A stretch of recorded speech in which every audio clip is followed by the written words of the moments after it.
स्वागत है आज फिर से एक नई वीडियो में। वो पिछले वीडियो की लिंक वीडियो ही है, आपको ध्यान रखना है। पिछले वीडियो में आपने जाना जो व्यंजन के टाइप 4 होते हैं, स्पष्ट व्यंजन, अंतःस्थ व्यंजन, ऊष्म व्यंजन, संयुक्त व्यंजन। स्पष्ट व्यंजन को हमने डिटेल में बता दिया था आपको, 25 होते हैं। उसमें आता है काबर्ग, चाबर्ग, ताबर्ग, ताबर्ग, पाबर्ग। इसको हमने डिटेल में ही बताया था किस तरह से बोलेंगे, कहां से आवाज निकलेगी। चलिए फिर से रिपीट कर दे रहे हैं। काबर्ग की आवाज कंठ से निकलेगी, ठीक है। चाबर्ग की आवाज तालव्य तालु से निकलेगी। ताबर्ग की आवाज मूर्धन्य तालु के मूर्धा भाग से निकलेगी, ओके। ताबर्ग की आवाज निकलेगी दंत दांतों से निकलेगी, और पाबर्ग की आवाज निकलेगी ओष्ठ, ठीक है, मीन्स होठों से निकलेगी, ठीक है। अब हम जानेंगे अंतस्थ व्यंजन क्या होते हैं। अंतस्थ व्यंजन वो होते हैं जिनका उच्चारण करते समय जीभ पूरी तरह से मुंह के किसी भाग को नहीं छूती, ठीक है। इनका जब उच्चारण करेंगे तो हमारी जीभ है जो हमारा मुंह है उससे किसी भी हिस्से को टच नहीं करेगी। तो ये कौन कौन से होते हैं, इनकी संख्या टोटल होती है 4। अंतस्थ व्यंजन संख्या में कितने होते हैं, 4 होते हैं। कौन कौन से, या, र, ला, वा, या, र, ल, वा। अब आप बोल के देख सकते हैं क्या हमारी जो टंग है, जीभ है, मुंह के किसी हिस्से को टच कर रही है, नहीं कर रही है। ये हो गया अंतस्थ व्यंजन। अब आता है ऊष्म व्यंजन। ऊष्म व्यंजन क्या होते हैं, जिन व्यंजनों के उच्चारण में हवा के रगड़ खाने के साथ मुख से ऊष्मा निकलती है, ठीक है, मतलब हवा के साथ एक आवाज आएगी, समझ रहे ना। चलिए भी बताते हैं, ये भी संख्या में कितने होते हैं, ये भी संख्या में ऊष्म 4 होते हैं। कौन कौन से होंगे, इस तरह से,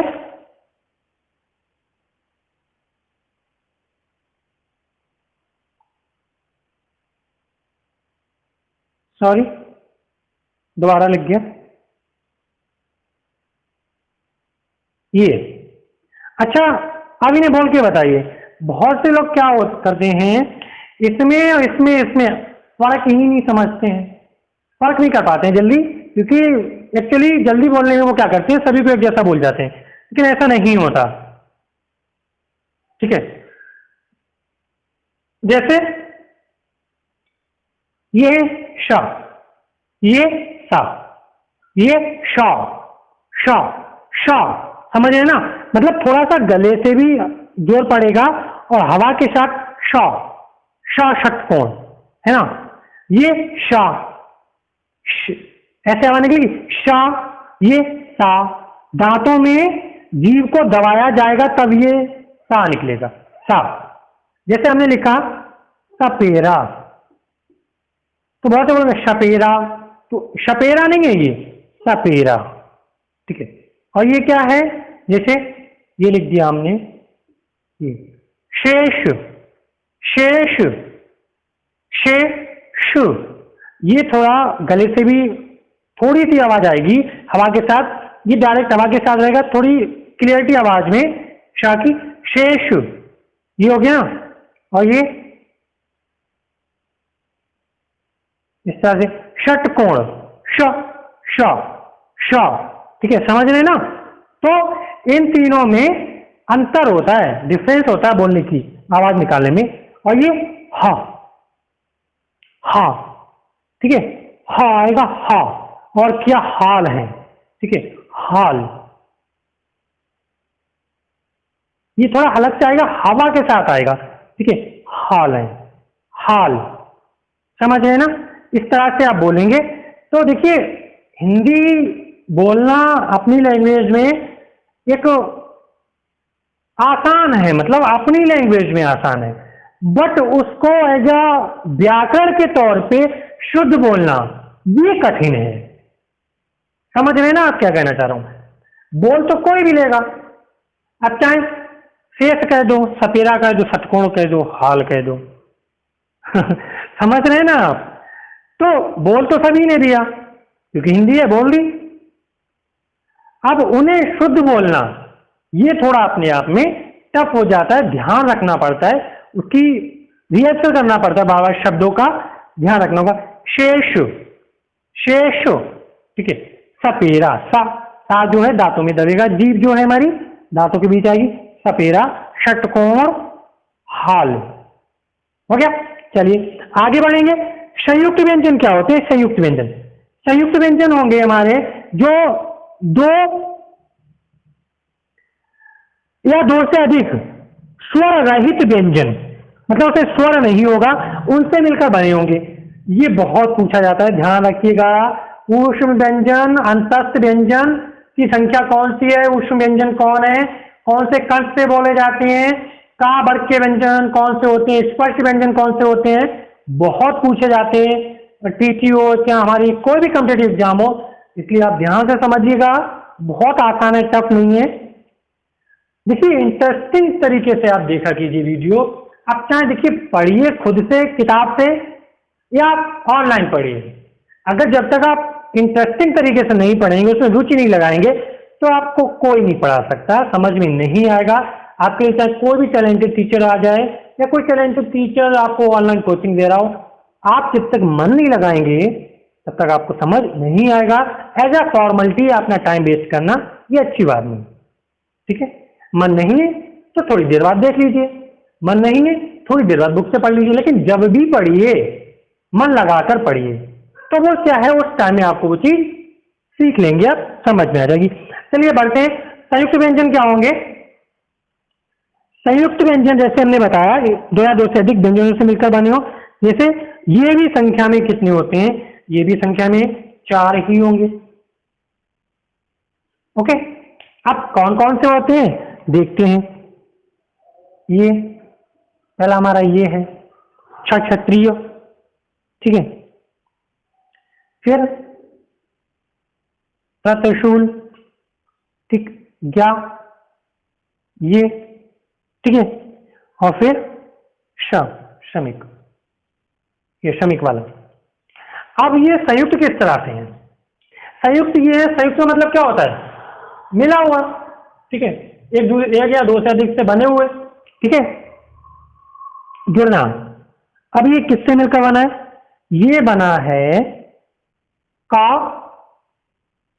प्लस शासक फॉर्म, इस तरह से पूछा भी जाता है अधिकतर इस तरह से, ठीक है। और ये किससे बना है? का, ये बना है ता और रा, इससे बना है। उसके बाद ज्ञा किससे बना है?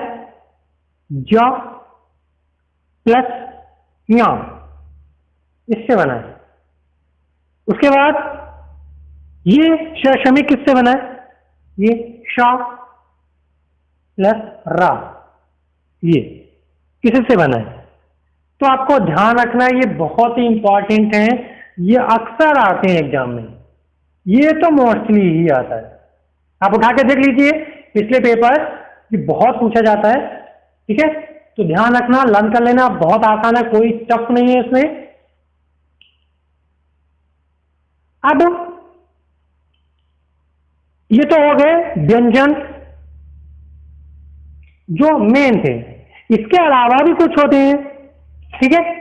आइए जानते हैं इसके अलावा कौन कौन से हैं। ये तो मेन टाइप्स हो गए थे, अब इनके अलावा जानते हैं।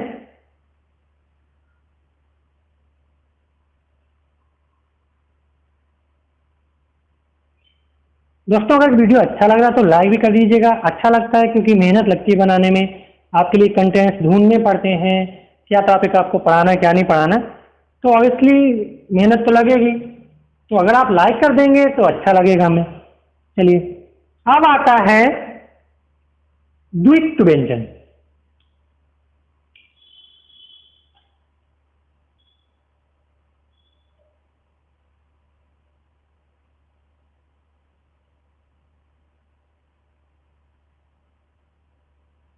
ठीक है, अब द्वित्व व्यंजन क्या होते हैं? जो समान वर्ण दो बार मिलकर बना है, समान वर्ड से मतलब है एक जैसे वर्ड अगर दो बार मिल जाएं, जैसे इस तरह से,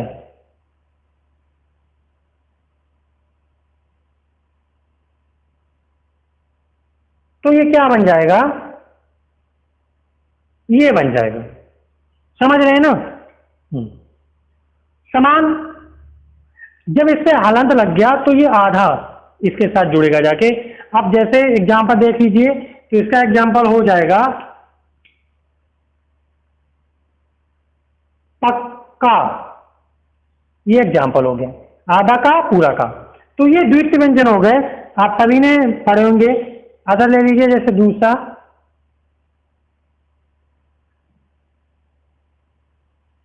ये हलंत है, ध्यान रखना है आपको, हलंत वाला इसके साथ जुड़ेगा तो इस तरह से हो जाएगा। ठीक, इसका एग्जांपल हम लेंगे तो हो जाएगा रस्सी, इस तरह से। ठीक है, अब जैसे ये है जा पे हलंत, पूरा जा, तो ये हो गया इस तरह से। तो इसका एग्जांपल जैसे सज्जन, ये हो गया। अगला देखते हैं, ये प्लस ये, तो हो जाएगा ये यही रहेगा, जैसे खद्दर या भद्दा या उद्देश्य, इस तरह से ये। तो ये होते हैं द्वित्व व्यंजन। अब द्वित्व से मतलब समझ जाइए, टू, मतलब जब दो व्यंजन एक साथ मिल जाते हैं तो द्वित्व व्यंजन बन जाते हैं। जब मिलेंगे, जब एक साथ मिलेंगे तो पहला आधे में रहेगा और दूसरा पूरे में रहेगा, जिस तरह से आप देख पाते हैं। पहला हलंत लगा के जुड़ेगा पूरे के साथ। ओके, अगला देखिए, कुछ और है व्यंजन।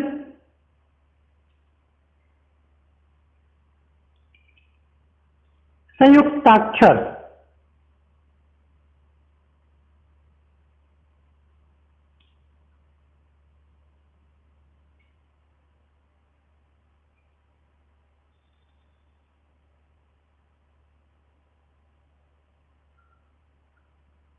संयुक्ताक्षर होते हैं मतलब संयुक्त मिलके बनते हैं, मतलब एक दूसरे से अधिक से मिलकर बनते हैं, एक से अधिक। जैसे दिव्य, ये संयुक्ताक्षर है। ठीक है, प्रसिद्ध, ये इस तरह से। ठीक है, रम्य, ये इस तरह से। समझ गए?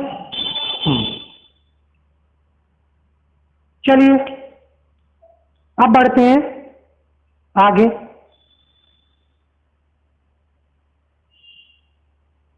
ये तो आपने पढ़े व्यंजन के चार भेद, व्यंजनों के आधार पर, मतलब स्पर्श है, अंतस्थ है या ऊष्म है या संयुक्त है। अब उच्चारण के आधार पर आएंगे। ठीक है, उच्चारण के आधार पर देख लीजिए,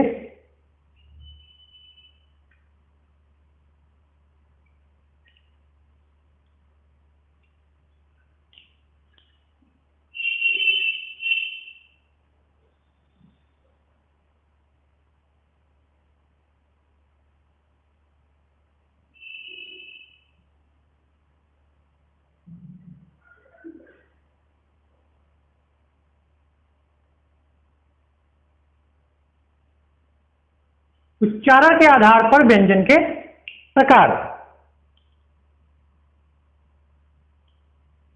तो उच्चारण के आधार पर, जैसे बोलने के आधार पर, ठीक है, उच्चारण कैसे करना है, तो पहला होगा कंठ।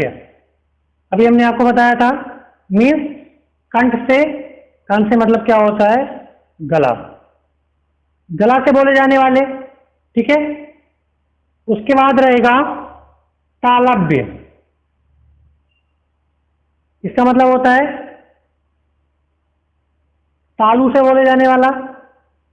अगला रहेगा मूर्धन्य, अगला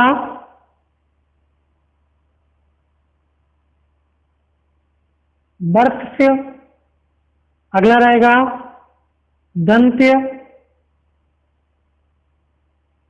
मीन दांत से। ओष्ठ्य मीन होठों से। फिर आएगा दंतोष्ठ, दांत और होंठ दोनों से, ठीक है। फिर आएगा नासिक, नासिका से, मीन नाक से। अब चलिए जानते हैं कंठस्थ से कौन कौन से बोले जाएंगे। कंठस्थ से बोले जाएंगे का वर्ग के सभी, और का वर्ग के हमने आपको बता चुके हैं पिछली वीडियो में, ध्यान रखिएगा।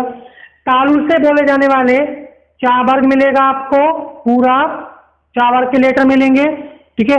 और या एंड शा, ये मिलेगा तालु से बोले जाने वाला। मूर्धन से बोला जाने वाला का वर्ग मिलेगा, जिसमें शामिल होगा आपका ये भी और ये भी, ठीक है। और इस तरह से ये भी शामिल होगा। वत्स, वत्स का मतलब होता है दांतों की जड़ों से।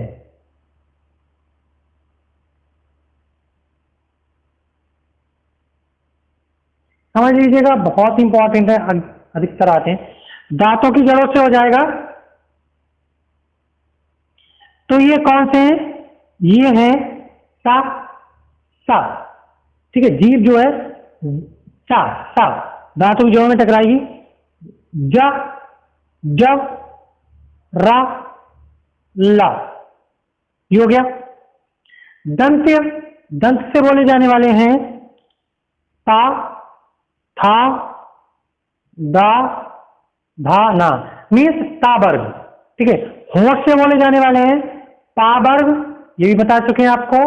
दंतोष्ठ मीन दांत, नीचे का होंठ और ऊपर का दांत। दंतोष्ठ में क्या होगा, नीचे का होंठ रहेगा और ऊपर का दांत रहेगा, ये दंतोष्ठ में रहेगा, ठीक है।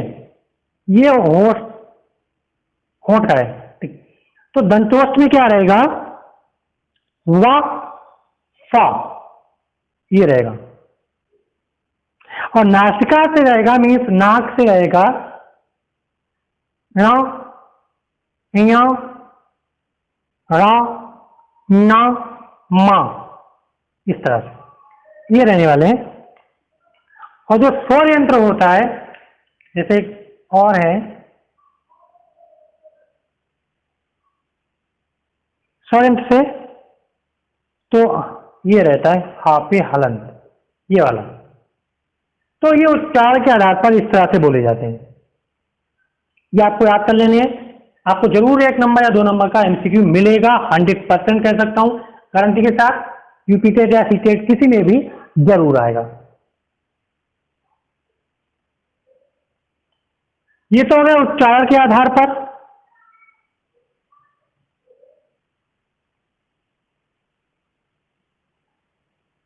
फिर आएगा अल्प प्राण, महाप्राण, ठीक है, श्वास के आधार पर, क्योंकि उच्चारण ही करना है। तो श्वास देखिए, जो सांस लेते हैं, 2 तरीके से बांटा गया है, अल्प प्राण और महाप्राण, ये भी बहुत पूछे जाते हैं। तो श्वास के आधार पर कितनी सांस खींचनी है कितनी नहीं, उस तरह से देखिए। अल्प प्राण, अल्प का मतलब ही समझ जाइए थोड़ा, ठीक है। महाप्राण मतलब ज्यादा, ठीक, इस तरह से। तो जिसमें सांस को थोड़ा सा खींचा जाए, ठीक, कम समय के लिए बहुत थोड़ा, तो वो अल्प प्राण होते हैं। जिसे बता देते हैं कौन कौन से हैं। का, गा, गा, ये हो गए। और च, ज, या, ये हो गए। टा, दा, रा, ये हो गए अल्प प्राण। ता, दा, ना, ये हो गए। पा, बा, मा, इस तरह से ये अल्प प्राण हो गए। या, र, ला, वा, ये सभी अल्प प्राण हैं। ठीक है, ऊपर वाले जो भी थे ये सभी अल्प प्राण हैं। अब आइए चलते हैं महाप्राण की तरफ। महाप्राण का मतलब हो गया ज्यादा व्यंजनों को बोलने में थोड़ी ज्यादा हल्की सी ज्यादा आगा मतलब सांस किसी पड़ती निकालनी पड़ी। ख, ठीक है, घा, ये, छा, झा, ये रहेंगे। था, धा, ड़ा, ये। उसके बाद था थर्मस से था हो गया और धा, ओके, भा, भा, फिर आएगा श, श, सा, हा, ये महाप्राण हो जाएंगे। ठीक है, इस तरह से हो गए। अब ये तो हो गया तो उच्चारण और श्वास के आधार पर और कंठ वगैरह के आधार पर। अब जानते हैं प्रयत्न करने के आधार पर। ठीक है, प्रयत्न करने के आधार पर होते हैं अघोष, सघोष। ठीक है, चलिए वो ही बता देते हैं थोड़ा जल्दी से, बस आपको ये लर्न करना पड़ेगा, ऐसे तो कुछ नहीं हो जाएगा देख के। अब आता है प्रयत्न के आधार पर।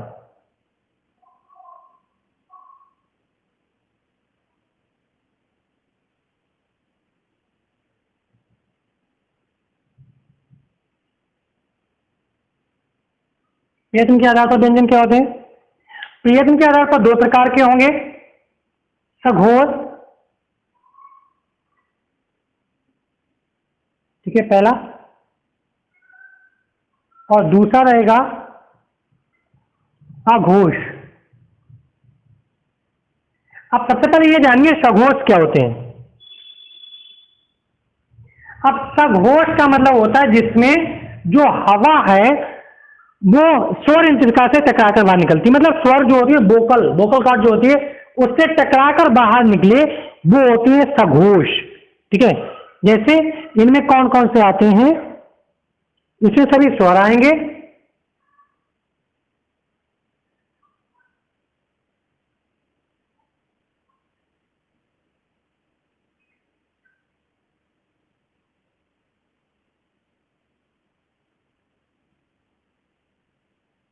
इस तरह से सभी स्वर आ जाएंगे। ठीक है, कितने हो गए? एक ये और आ जाता है,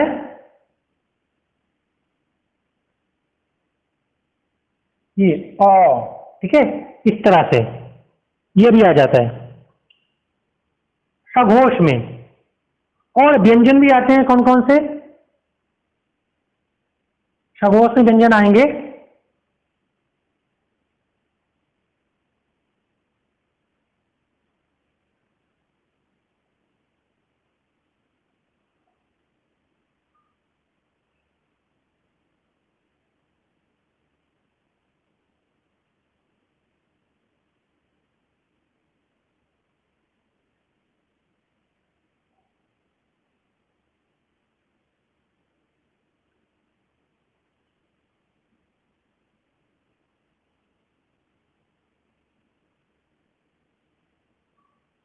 इस तरह देखिए, इसमें इसमें और इसमें अंतर है, ध्यान रखिएगा, एक जैसे नहीं है। ये ये दोनों अलग है, मतलब तीनों अलग अलग है।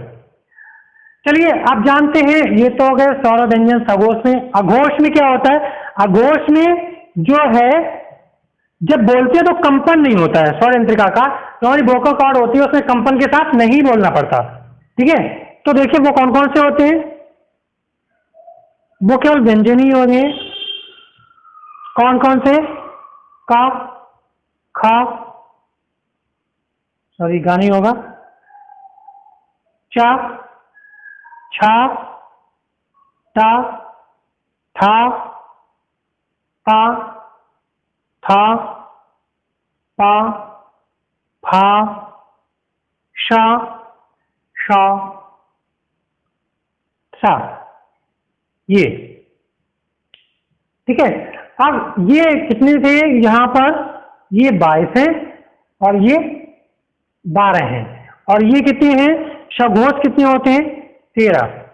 ठीक है, ये 13 होते हैं, सॉरी अघोष, अघोष 13 होते हैं, सघोष 22 और 12 मिला लीजिए इतने होते हैं।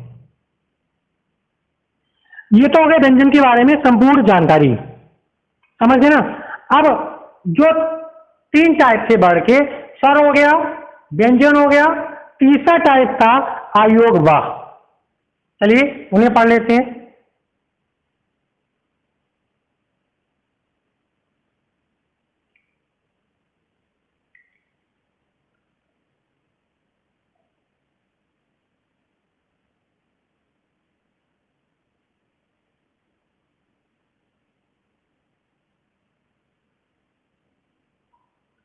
अयोग वाग, अयोग वाग में कौन कौन से अक्षर होते हैं, जैसे कि हमने बताया था आपको,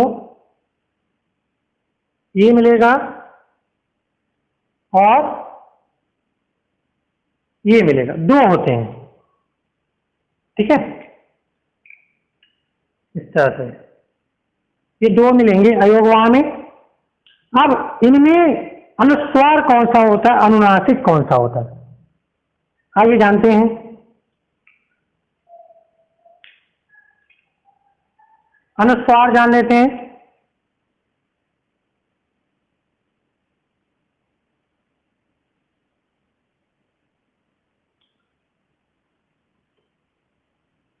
अनुस्वार होता है जिस पर ये बिंदी होती है अंग की, जैसे अंग, ठीक है, भंग, रंग, ये होंगे अनुस्वार।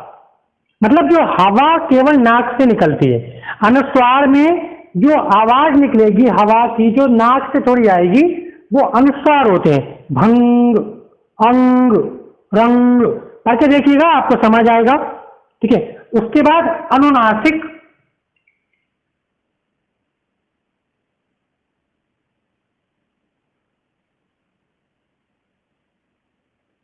अनुनासिक क्या होते हैं, अनुनासिक में इस तरह से बिंदी चढ़ी होगी ऊपर, ये चंद्र बिंदु जिसे बोलते हैं, ये।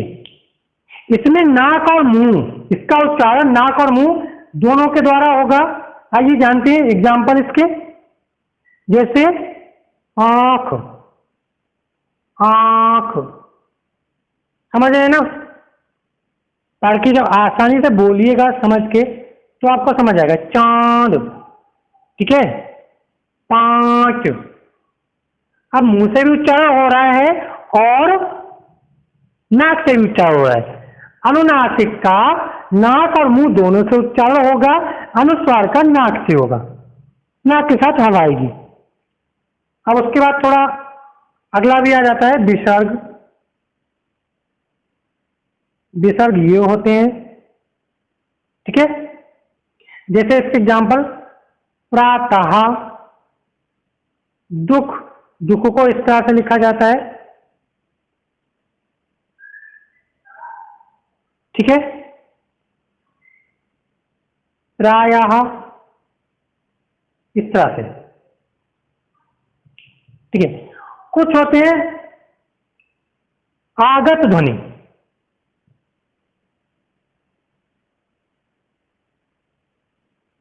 आगत ध्वनि से मतलब ये हो गया, जैसे इस पे चढ़ा हुआ ये ओ, ठीक है, ओ बोलते हैं, जैसे डॉक्टर, ठीक, टॉफी, टॉ, ठीक है, ओ निकला, यस, कॉफी, ये कॉफी, समझ गए ना। ये आगत ध्वनियां होती हैं। हलंत,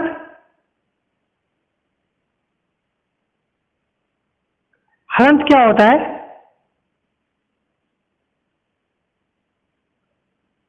हलंत इस तरह से लगा हुआ किसी पर, ठीक है, जैसे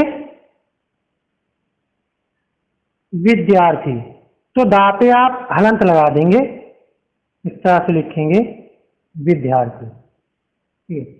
अगर इस तरह से भी लिखना चाहें ये भी होता है, इसमें दा में या ये जुड़ा रहता है विद्यार्थी, ये मतलब दा में या जुड़ा रहेगा, इस तरह से या जाएगा ध्यान रखना है, ये बनाया जाएगा ऐसा से विद्यार्थी, तो ये अलांत होता है। समझ गए? आई होप अच्छी लगी हुई वीडियो। ये जो वर्णमाला से संबंधित जितने भी टॉपिक्स थे कंप्लीट हो चुके हैं, ठीक है।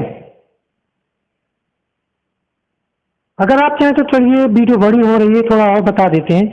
जैसे आप वर्ण विच्छेद कैसे करेंगे, अरे ज्यादा बड़ा नहीं है, बता देते हैं, इंपॉर्टेंट है।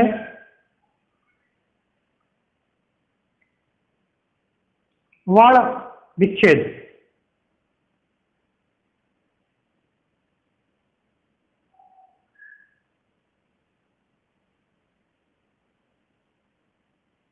वर्ण विच्छेद का मतलब ये हुआ वर्णों को अलग अलग करना।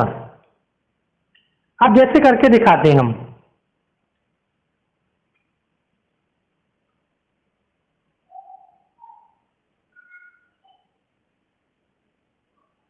कुछ शब्द ले लिए, आहट,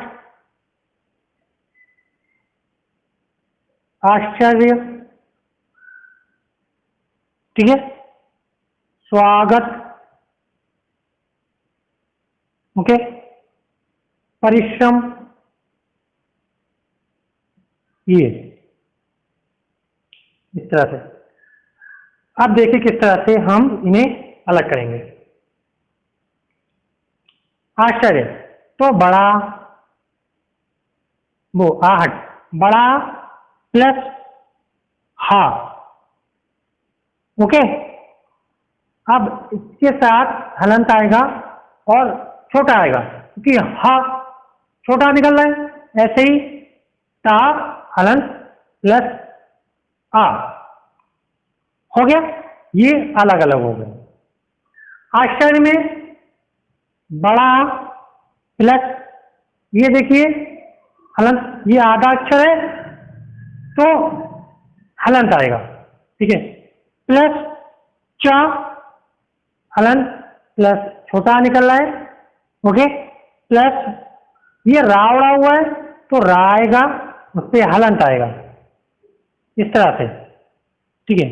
फिर या, ओके, फिर प्लस आ छोटा, ठीक है।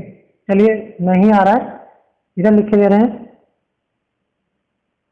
प्लस आ, इस तरह से। स्वागत में सा आधा है तो सा पे हलंत रहेगा, प्लस वाह, ये प्लस बड़ा, बड़ा की मात्रा है, प्लस गा हलंत, प्लस इसमें थोड़ा की आवाज निकल रही है, प्लस ता हलंत प्लस आ, ये हो गया। परिश्रम में देखिए पा हलंत रहेगा, छोटा की आवाज आ रही है, प्लस, ठीक है, रा, रा पे छोटी की मात्रा चाहिए, प्लस छोटा ही रहेगा, प्लस शा, ये श्रम, श जो अक्षरों से मिलकर बना है, जैसा भी हमने बताया था संयुक्त अक्षर में, प्लस आ भी आएगा, छोटा जरूर आएगा, प्लस मां परिश्रम, मां धन छोटा। अब आप ये देखिए जो छोटे अक्षर थे बिना मात्रा के, उनमें छोटा जरूर आना है, आप ध्यान रखिएगा, क्योंकि जब हम बोलते हैं तो उनमें छोटा की आवाज जरूर आती है, समझ रहे हैं ना। ये इस तरह से आप वर्ण विच्छेद कर लेंगे, बहुत ही आसान है। वर्तनी आगे पढ़ेंगे कि शुद्ध वर्तनी और अशुद्ध ये क्या होती हैं, अगले वीडियो में आपको लेके आएंगे।